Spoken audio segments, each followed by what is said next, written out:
Welcome back to my channel. Today, we're talking about something really serious that could change the course of the war in Ukraine. Former US President Donald Trump has just made some very bold statements about Russian President Vladimir Putin and the future of peace in Ukraine. So what's going on? Let me break it down for you. What did Trump say? This week, during a press briefing at the White House, Donald Trump was asked whether he believed Putin actually wants to end the war in Ukraine. And Trump's answer was a bit mysterious. He said, "I can't tell you that, but I'll let you know in about 2 weeks. 2 weeks.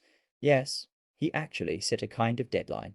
He added, within 2 weeks, we're gonna find out whether or not Putin is just stringing us along, and if he is, we'll respond a little differently." Now, this is interesting because it sounds like Trump is losing patience. He's basically warning Putin, show us you're serious, or else we change our approach. What's happening in Ukraine right now? At the same time, things are getting worse in Ukraine. Russia has been launching some of the deadliest attacks since the war began more than 3 years ago. Just last weekend, Russian missiles and drones hit Ukraine's capital, Kyiv.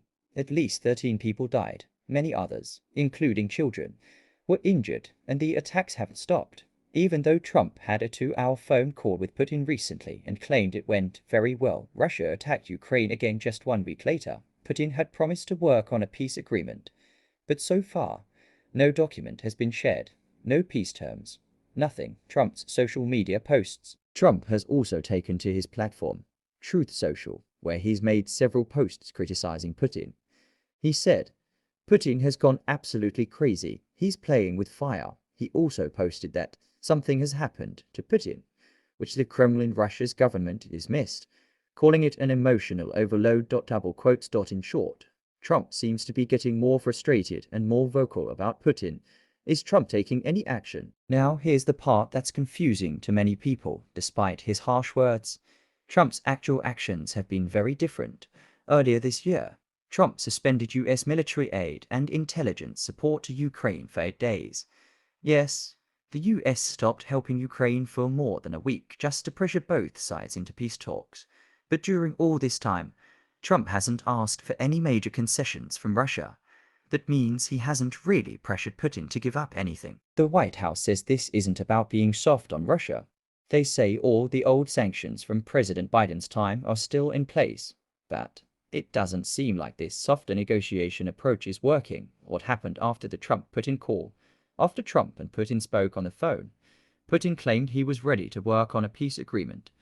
But then, nothing. Instead, Russia launched a new wave of attacks, and even now, the peace memorandum that Putin promised is still missing. Former US Ambassador Michael McFaul believes Putin is playing a game. He says Russia is setting conditions that Ukraine can never accept just so they can blame Ukraine if peace fails.